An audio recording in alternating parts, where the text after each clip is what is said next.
உக்ரைனோட அதிபரான Zelensky அவர்கள் திரும்பவும் vlog பண்ணியிருக்கிறாரு. இந்த விளாக்ல என்ன சொல்லியிருக்கிறாருன்னா, ஏங்க நம்ம முன்னாடியே சொன்னோம்லங்க, யோசிச்சோம்லங்க, அதே போலதாங்க. எப்படி மேனிப்புலேட் பண்றாரு பாருங்க. அதாவது நோனா நோன்னு சொல்லியிருக்கணும்ல, அதை பாருங்க எப்படி பேசுறாரு, நல்லா பாலிஷ்டா. அவர் இப்போதைக்கு இந்த பிரச்சனையை தீர்க்கறதுக்கு ரெடியாவே இல்லைங்க. அதுதான் அவர் ரிஜெக்ட் பண்ணிட்டாரு, நல்லா தெரியுது. அவர் அப்படித்தான் சொல்றாரு.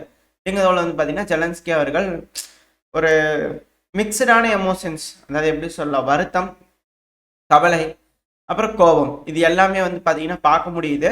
ஸோ இதை மனசில் வச்சுட்டு என்னமோ தெரியல, 20க்கும் மேற்பட்ட ட்ரோன்களை பார்த்தீங்கன்னா ரஷ்யாவுக்குள்ள அனுப்பி விட்டுருக்காங்க. இதில் சில ஆயில் ரிப்போர்ட்ஸ்லாம் பார்த்தீங்கன்னா ஆயில் ரிஃபைனரிஸ் மேலாம் தாக்குதல் நடந்திருக்கு அப்படிங்கிற செய்திகள் வருது. எல்லாம் அடுத்தடுத்து பார்க்க ஆரம்பிக்கலாம். ஆனால் இது போல தொடர் தாக்குதல் நடந்துட்டு இருக்கு. இதே போல ரஷ்யா பார்த்தீங்கன்னா உக்ரைனோட கர்கிவ் பகுதியில் தாக்குதல் பண்ணிக்கிறாங்க. அதுக்கான காரணம் பெருமளவில் கர்கிவ் பகுதியில் உக்ரைனோட வீரர்கள் இருப்பாங்க. இப்போ அமெரிக்காவோட இன்டெலிஜென்ஸ் தரப்புலாம் என்ன சொல்றாங்க அப்படின்னா, புட்டின் அவர்கள் இருக்கிறாருங்க, அவரு இந்த உக்ரைன் முழுசும் அமுக்கணும்னு நினைக்கிறாருல, அந்த திட்டத்தை இன்னும் கைவிடலிங்க, இன்னும் அதே திட்டத்தோட தான் இருக்காரு அப்படிங்கிறத இப்போ திரும்பி மாறிட்டாங்க. அப்படியே நம்ம இதுக்கு மேலே பார்த்தீங்கன்னா இந்த டிரான்சிஷனை பார்க்க முடியும். இத்தனை நாள் அமெரிக்காவோட அதிபராக இருந்த டொனால்டு ட்ரம்ப் அவர்கள் பார்த்தீங்கன்னா ஒரு மாதிரியா பேசிட்டு இருந்தார் இல்லையா, இப்போ ஒரு மாதிரியா பேச ஆரம்பிச்சிடாரு. இதுக்கப்புறம் அது நம்ம மீடியாவில் பார்த்தீங்கன்னா இந்த டிரான்ஸ்மிஷன், இப்போ நீங்கள் திருப்பி அவர்கிட்ட கேட்டீங்கன்னா நானா சொன்னேன்னா அப்படிங்கிறத கேட்டாலும் ஆச்சரியப்படுறதுக்குல. ஸோ அந்த மாதிரியான ஒரு விஷயங்களை நம்ம எதிர்பார்க்கலாம் இதுக்கு மேலே டொனால்டு ட்ரம்ப் அவர்கள்கிட்ட.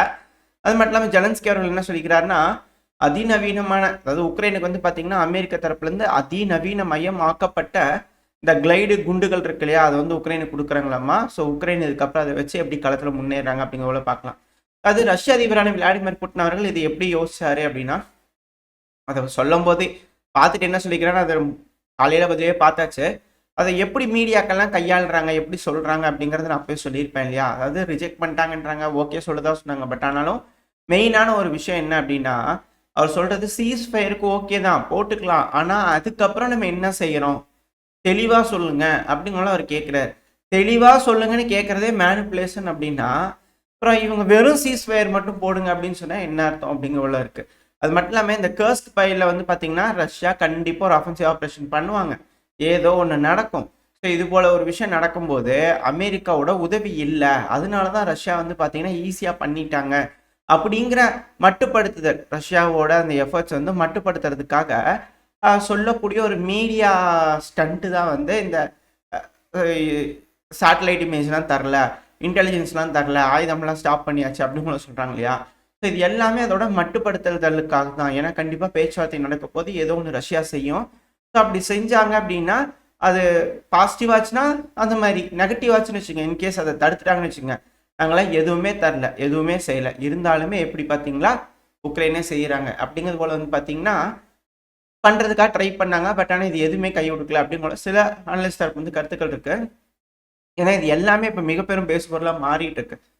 ரஷ்யா தொடர்ந்து பஃபர் ஜோன் ஆப்ரேஷனை சுமிக்குள்ள பண்ண ஆரம்பிச்சிட்டாங்க. ஏன்னா உக்ரைனில் பார்த்தீங்கன்னா டெலகிராம் சேனல்ஸில் வந்துட்டு இருக்கு, உக்ரைனில் 8 செட்டில்மெண்ட் சுமியில் பார்த்தீங்கன்னா இவாக்குவேட் ரெக்வஸ்ட் வச்சுருக்காங்க. மக்கள் எல்லாத்தையும் மேண்டிட்டரி இவாக்குவேட் பண்ணிட்டு இருக்காங்க. அட் த சேம் டைம் ரஷ்யாவும் பார்த்தீங்கன்னா இவாக்குவேட் பண்ண ஆரம்பிச்சிட்டாங்க. இந்த கர்ஸ்க்கு பையில பிடிச்சிருக்காங்க இல்லையா, சொன்னாங்களா சிவிலியன்ஸ் இருப்பாங்க, எல்லாத்தையுமே பார்த்தீங்கன்னா இவாக்குவேட் பண்ண ஆரம்பிச்சிட்டாங்க. ஸோ ஒரு மாசான ஒரு அஃபென்சிவ் ஆப்ரேஷன் இருக்க போகுது.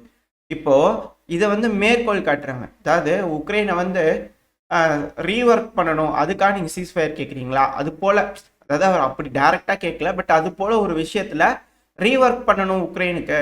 ஸோ அதனால சீஸ் ஃபயரா, இது என்னது தெளிவாக சொல்லுங்கள், பெர்மனன்ட் சொல்யூஷனாக இருக்கணும், சும்மா ஒரு 30 நாள் பாஸ் விட்டு திருப்பி ஆரம்பிக்கலான்றதுலாம் வேணாம், இப்படி இருக்கிறதே இப்படியே இருக்கட்டும். அதாவது 3 வருஷமாக கஷ்டப்பட்டு இவங்க செஞ்சதெல்லாம் அவங்க அடிச்சு வச்சிருப்பாங்க. 3 வருஷமா ஆயுதங்கள்லாம் செஞ்சு வச்சிருப்பாங்க, தலைன்னு கொண்டு இங்கே உள்ள கொண்டு வச்சுட்டு போகிறதுக்கு, அடுத்து 3 வருஷம் திருப்பி சண்டை பிடிக்கிறதுக்கா விட்டோம்னா இன்னொரு 6 மாதம் 7 மாதத்துக்குள்ள ஃபுல்லாக முடிச்சு விட்டு போயிடுவாங்க ரஷ்யா. ஸோ இந்த இதில் பார்த்தீங்கன்னா திருப்பி ஆயுதங்கள் தான், திருப்பி ட்ரென்ச் எல்லாம் தோண்டி எல்லாம் ரெடி பண்ணி ப்ரிப்பேர் ஆகுதுக்கு அப்படின்ற கேள்விகள் இருக்காங்க. ரஷ்யா தரப்பு ஃபுல்லாக ப்ரிப்பேர்டாக இருக்கிறாங்க. ஸோ எந்த ஒரு இதுவும் இல்லை. ஸோ அந்த மிலிட்ரி யூனிஃபார்மில் வந்தா இல்லையா, ஸோ அதுவே எல்லாத்தையும் தெளிவாக காமிச்சு கொடுத்துருச்சு, நாங்கள் எல்லாத்துக்கும் தயாராக தான் இருக்கோம் அப்படிங்கிறத அந்த ஒரு ட்ரெஸ்ஸில் அவர் காமிச்சிட்டாரு. இதுக்கப்புறம் மேற்குலக நாடுகள் என்ன முடிவு எடுக்க போகிறாங்க, அதாவது யூஎஸ் பார்த்தீங்கன்னா திரும்பியும் சாங்ஷன் போடுறேன், கடுமையான விளைவுகள் இருக்கும் அப்படிங்கிற சொல்கிறாங்க. ஆனால் அவங்களாம் இதுலேருந்து கடந்து போயிட்டாங்க. அது மட்டும் இல்லாமல் பெலரூஸ் அவர்கள், லுகஷெங்கோ அவர்கள், பெலரூஸ் அதிபர் ரஷ்யாவுக்கு வந்திருந்தார் இல்லையா. ஸோ அங்கே பார்த்தீங்கன்னா அவர் என்ன செஞ்சுக்கிறாருன்னா, ஒரு ஸ்னிக் மிசைல் இருக்குல்லங்க, நல்ல அருமையான பேசியாச்சு, பெலரூஸ்குள்ள கண்டிப்பா வைக்கணும். அது அது வந்து வச்சே தீரணுங்க. அதுல மாற்று கருத்தே இருக்கக்கூடாது. அதுல மாத்து பேச்சே இருக்கக்கூடாது. அந்த தங்கத்த கொண்டு வந்து இறக்குங்கடா ஊர்ல அப்படிங்கிறது வந்து பாத்தீங்கன்னா ஒரு எழுதி எழுதி வாங்கியாச்சு. எங்க நாட்டுல வச்சே தீருவாரு. அதுல எந்த ஒரு மாற்றமும் இல்லை அப்படிங்கிற சொல்லிக்கிறாங்க. அணு ஆயுதம் கூட ஒரு தடவை போறதுக்கு யோசிக்கணும் அப்படிங்கிறதெல்லாம் சொல்லலாம். ஒரிஸ்னிக் மிசைலை யூஸ் பண்றதுக்கு பெலரூஸ்ல இருக்கக்கூடிய லுகஷெங்கோ அவர்களும் யோசிக்கணும் நேரடியா கிடையாது. ஏன்னா அது அணு ஆயுதம் கிடையாது. யாராவது மவனே உள்ள வந்தீங்க தலை தலான் இருக்கு டச் பண்ணிடுவேன் அப்படிங்கிறது போல நார்த் கொரியால எப்படி சொல்லிட்டு இருக்காங்க. ஸோ அதே போலயா அப்படிங்கிறது போல இருக்கு. இப்போ இவர் எல்லா செக்யூரிட்டி அக்ரிமெண்ட் எல்லாத்தையும் வாங்கிட்டு இவர் வந்துட்டார். எதே அணு ஆயுதம் வாங்கிட்டு வந்துட்டாரு. அடுத்து ஒரு மிசைல் வாங்கிட்டு வந்துட்டாரா. இவர் நாட்டுக்கு இப்போ இவர் பாருங்க என்ன பண்ணிக்கிறாங்க. பெலரூஸ்ல இருந்து ஈரானுக்கு போயிருக்கிறாங்க. ஈரானுக்கு போய் நம்ம 2 பேரும் சேர்ந்து உறவாடலாங்க. வாங்க நம்ம செக்யூரிட்டி கேரண்டி அக்ரிமெண்ட்டு இரு நாடுகளும் பின்னி பிணைஞ்சு ரொம்ப டீப்பாக வந்து பார்த்தீங்கன்னா இந்த டிஃபென்ஸில் வந்து இறங்கிடலாம் அப்படிங்கிறதுனால ஈரானோட போய் பார்த்தீங்கன்னா ஒரு ஒப்பந்தம் போட்டிருக்கிறாங்க. இதுக்கப்புறம் பெலரூஸும் ஈரானும் என்ன மாதிரியான விஷயங்களை கண்டுபிடிக்க போகிறாங்க. ஏன்னா நாட்டை ப்ரொடெக்ட் பண்ணியாச்சு. நம்ம இருக்கக்கூடிய ஒரு இடத்த ப்ரொடெக்ட் பண்ணிட்டோம் அப்படின்னா எக்ஸ்பேண்ட் பண்ணுறதுக்கு தானே பார்ப்போம். ஸோ பெலரூஸ் ப்ரொடெக்ட் ஆகிடுச்சு. இப்போ அது எக்ஸ்பேண்ட் பண்ண பார்க்குது கோஆப்ரேஷன் அப்படிங்கிற சிலர் தர அதாவது டேரெக்டாக ரஷ்யா செஞ்சாதான் தப்பு, பெலரூஸ் செய்கிறாங்க அப்படிங்கிற சொல்லிட்டாங்கன்னா பெலரூஸ் கூட தான் போய் பேசிக்குவாங்க, எல்லாம் பண்ணிப்பாங்க. லுகஷெங்கோ அவர்களுக்கு இதுக்கு மேலே ஒரு விஷயம் கிடைக்கும். அதாவது இது போல் இருக்கணும் ஆயுதங்கள்லாம். ஜிஎல்எஸ்டிபி பாம்பு கொடுக்கறதுலாம் மேட்ரில் ஒரிஜினிக் மாதிரி மிசைல் முதல்ல அவங்ககிட்டயே இல்லை அமெரிக்காகிட்டே இருந்தால் தானே கொடுக்கறதுக்கு. சரி ஓகே. ஸோ இது போல் விஷயங்கள் வந்து இருந்தால் தான் செக்யூரிட்டி கேரண்டியாக இருக்கும். ஸோ அதை தான் இவங்க வந்து பார்த்தீங்கன்னா கேட்டே இருந்தாங்க. F-16 எப்படி தான் கொடுத்துக்கிறாங்கன்னா F-16 வேஸ்ட்டு அப்படிங்கிற புரிந்து அப்படின்னு சொல்லிட்டு இருக்கிறாங்க. ஸோ பார்ப்போம். இதுக்கப்புறம் வந்து மிராஜ் 2000லாம் வந்து இருந்தது, F-16லாம் வந்துருக்கு. இதெல்லாம் எந்த அளவுக்கு கை கொடுக்குது, என்ன மாதிரியான தாக்குதல் இதுக்கு மேலே உக்ரைன் இதெல்லாம் யூஸ் பண்ணி பண்ண போகிறாங்க, எந்தெந்த பகுதிகளில் பண்ண போகிறாங்க அப்படிங்கலாம் பார்க்கலாம். ஆனால் மேசிவான ஒரு அஃபென்சிவ் ஆப்ரேஷன் ரஷ்ய தரப்பு இருக்குது அப்படிங்கிற மாற்று கருத்தில். ஆனால் இந்த 3 வருஷம் விஷயத்தில் வந்து பார்த்தீங்கன்னா ஒரு விஷயம் புரிஞ்சுக்கணும். ரஷ்ய தரப்பு வந்து பொறுமையாக இருக்கணும். டைம் வரும்போது எதிரிகிட்ட என்ன கார்டுன்னு நினச்சிருக்கிறாங்களோ அந்த கார்டை பிடுங்கிடணும். அந்த டைமில் முன்னாடியெல்லாம் செஞ்சக்கூடாது. ஏன்னா வேறு கார்டு எடுக்கிறதுக்கு எதிரிகள் பார்ப்பாங்க. ஸோ அதனால் அந்த கார்டை யூஸ் பண்ணலாமா அப்படின்னு அந்த கார்டு எடுத்து காட்டும் போது அந்த கார்டுக்கான வேல்யூ இல்லாமல் பண்ணிடணும். அப்போ தான் அவங்ககிட்ட எதுவுமே இருக்காது நம்மளுக்கு கொடுக்கறதுக்கு. ஏன்னா இந்த கர்ஸ்க் பகுதியை கொடுத்துட்டு சீஸ்ஃபயர் 30 நாள் கேட்டுவாங்களான்னு யோசிச்சிருப்பாங்க. இப்போ கர்ஸ்க் பகுதி இல்லை, வேறு என்ன பகுதியை கொடுப்பாங்க அப்படிங்கிறோட கேள்விகள் இருக்கு இல்லையா. ஸோ அது போல தான் இங்கே நடந்திருக்கு. அப்படிங்கிற போல சும்மா அரசல் புரசலாக பேசிகிட்டு இருக்காங்க. அதாவது 30 நாள் சீஸ்ஃபயர் தரும், ஆனால் கர்ஸ்க் பயிலேருந்து முழுமையாக வெளியே போயிடுறோம், அது போல் ஒரு டீல் ஓகேவா அப்படிங்கிற கேட்டிருப்பாங்க போல் தெரியுதுங்க. சில அனலிஸ்ட் தரப்புன்னு சொல்லிட்டு இருக்காங்க. மேபி இருக்கலாம், இல்லாமலும் இருக்கலாம். இப்போ அது போல தான் வந்து பார்த்தீங்கன்னா சவுதியில் உட்காந்து பேசியிருப்பாங்க, எல்லாம் செஞ்சுருப்பாங்க. அந்த கார்டை கொண்டு வந்து கொடுக்கலான்னு போது அந்த கார்டே இல்லை. பாவம் என்ன பண்ணுறதுன்னு தெரில. ஸோ இவங்க எல்லாத்துக்கும் மூஞ்சியெல்லாம் பொக்குன்னு போச்சு. மேற்குலக நாடுகள் இதுக்கப்புறம் என்ன மாதிரியான ஒரு ஆப்ரேஷன் செஞ்சு இழப்புகள்லாம் கடந்து ரஷ்யாக்குள்ளே வந்து ஏதாவது ஒன்று பிடிச்சிக்கிட்டு இதுக்கப்புறம் திருப்பி ரஷ்யா இதை தட்டுமான்னு யோசிப்பாங்களா என்ன இருங்க தெரியல. அது பெலரூஸோட லுகஷெங்கோ அவர்கள் நம்ம அந்த செய்தி அட்டாச் பண்ணியிருந்தேன். அதில் அவர் சொல்லுவார், ட்ரம்ப் அவர்கள் சொல்லியிருந்தாரு ஸ்ட்ராங்கான கார்ட்ஸ் இருக்குன்ட்டு. எல்லாம் ஏஸாக வச்சுருந்தாருன்னா கரெக்டான டைமில் போட வேண்டியதானே அப்படிங்கிறது போல் அவர் கேட்டிருப்பாரு. அதாவது அந்த கேம்ஸ் உங்களுக்கு புரியுதுங்களா, அது எல்லாமே வந்து ஜியோ பாலிட்டிக்கல் கேம்ஸ். அந்த கார்டு யூஸ் பண்ணி அவங்க எக்ஸ்பிளைன் பண்ணிட்டு இருக்கிறாங்க. வார்த்தை ஜாலத்திலே எல்லாம் மாறி மாறி பேசிக்கிறாங்க. ஏன்னா கண் என்ன பண்ணுது, கை எப்படி ஆடுது, வாய் எப்படி ஆடுது, இதை வச்சு அவர் என்ன சொல்கிறாரு, எப்படி இருக்கிறாங்க மனநிலைமை, இதெல்லாத்தையும் கண்டுபிடிக்கிறதா சொல்கிறாங்க இல்லையா. ஸோ அதுபோல் இது வார்த்தை ஜாலத்திலே பேசிக்கிறாங்க அப்படிங்கோல சில அனலிஸ்ட் தரப்பு வந்து டீகோட் பண்ணிருக்காங்க. எது எப்படியோ இது போல் பல விஷயங்கள் இருக்குது. இன்னொன்று ரஷ்யா அதிபரே கிடையாதுங்க, இப்போ பேசுறதும் கிடையாது, மிலிட்ரி யூனிஃபார்ம்ல போனதும் கிடையாது அப்படிங்கிற சொல்லிட்டு இருக்கிறாங்க. இன்னொன்று இல்லை இது டூப்ளிகேட் அது போலி அப்படிங்கிற போல பல விஷயங்கள் பரவிட்டு இருக்கு. நம்ம மெயினான விஷயத்துக்கு வந்துடலாம். இப்போ உதவிகள் வந்து பார்த்தீங்கன்னா அமெரிக்கா கிட்ட இருந்து மட்டும் கிடையாது, ஃபின்லாண்டு கிட்ட இருந்து வந்திருக்கு. அதாவது டீப் அண்ட் ரிலேஷன்ஷிப் வந்து பார்த்தீங்கன்னா ஃபின்லாண்ட் உக்ரைனோட போட்டிருக்காங்க. இவங்க செக்யூரிட்டி அக்ரிமெண்ட் வந்து பார்த்தீங்கன்னா போடுறாங்க. செக்யூரிட்டி அக்ரிமெண்ட்னா எப்படிங்க, ஆளுங்களை அனுப்புவீங்களா அப்படின்னா அதெல்லாம் இல்லை, ஆயுதங்களை கூடுதலாக உற்பத்தி பண்ணி எங்களால் முடிஞ்சது உக்ரைனுக்கு கொடுப்போம், அவ்வளோதான். லோனுக்கு கொடுப்போம், அவ்வளோதான். அது மட்டும்தான் இவங்களோட இருக்கக்கூடிய செக்யூரிட்டி அக்ரிமெண்ட்டு. ரஷ்யா மாதிரி அணு ஆயுதங்கள் ஒரிஜினிக் எல்லாம் ஃபின்லாண்டு தரப்பில் ஏதாவது இருக்கா கொண்டு வந்து கொடுப்பாங்கன்னா அதெல்லாம் இல்லை, அவங்ககிட்டயே இல்லை. ஸோ அவங்களால தர முடியாது, பெரும்பாலும் எந்த ஒரு யூஸும் இல்லை.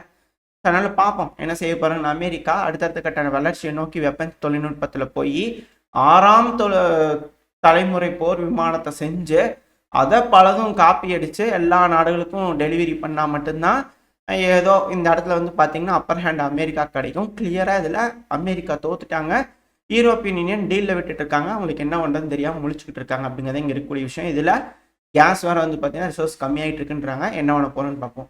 இப்போ இது மட்டும் இல்லை, இந்த ஃபின்லாண்டு இது கூட வந்து பார்த்தீங்கன்னா ஃபின்லாண்டில் ஒரு ரஷ்யர் வந்து பார்த்தீங்கன்னா கைது பண்ணி வச்சுருக்காங்க.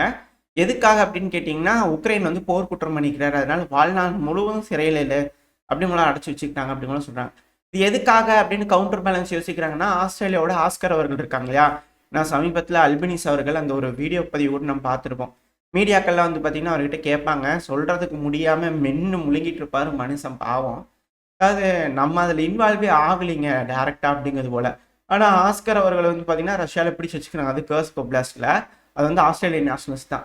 ஸோ அவரை பார்த்து கொஞ்சம் பத்திரமா வச்சுருங்கப்பா அப்படிங்கிற அழுத்தங்கள்லாம் அமெரிக்கா கொடுத்து ரஷ்யாட்ட சொன்னதாக சொல்லியிருந்தாங்க.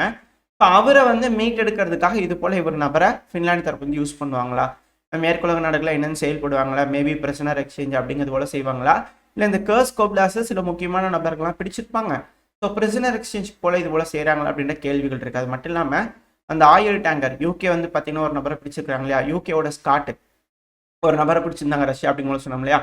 ஸோ 19 வருஷம் வந்து பார்த்தீங்கன்னா சிறையில் வச்சுருக்காங்க அவரை, தண்டனை கொடுத்துருக்குறாங்க 19 வருஷத்துக்கு. இப்போ அதே போல் வந்து பண்ணால் ஒரு ரஷ்யா யூகே வந்து பிடிச்சிருக்காங்க. ஸோ இது போல் விஷயங்கள் நாடுகள் வந்து பார்த்தீங்கன்னா இங்கே உள்ளே வந்து பிடிச்சவங்கள சும்மா இருக்கிறவங்கள வந்து பண்ண பிடிச்சிட்டு போய் அவங்களுக்கு வந்து தண்டனை கொடுக்கறதுனால என்ன நடக்க போகுது, பிரிசனர் எக்ஸ்சேஞ்ச் அது போல் விஷயங்களுக்கு ஏதாவது யூஸ் பண்ணுவாங்களா, இல்லை எந்த மாதிரியான பேச்சுவார்த்தைகளுக்கு ரஷ்யா கூட போவாங்க, யார் போய் இனிஷியேட் பண்ணுவாங்க இதுக்கு மேலே அப்படின்ற கேள்விகள் இருக்குது. வெயிட் பண்ணி பார்ப்போம். ஓரளவுக்கான தகவல்கள் இந்த பதிவில் பார்த்துப்போன்னு நினைக்கிறேன். இதோட இந்த பதிவு நான் முடிச்சுக்கலாம். இந்த பதிவு எப்படி இருந்துச்சு, உங்களுக்கு பிடிச்சிருக்கா, பிடிச்சுனா லைக் பண்ணிட்டு உங்கள் ஃப்ரெண்ட்ஸ் அண்ட் ஃபேமிலியோட ஷேர் பண்ணிக்கோங்க. அது கூட மறக்காம இந்த பதிவு பற்றி உங்களோட கருத்துக்களை கமெண்ட் செக்ஷனில் சொல்லுங்கள். இந்த பதிவு நல்லா இருக்குன்ற நம்பிக்கை அடுத்த பேர் உங்களை சந்திக்கிறேன். Stay safe, by.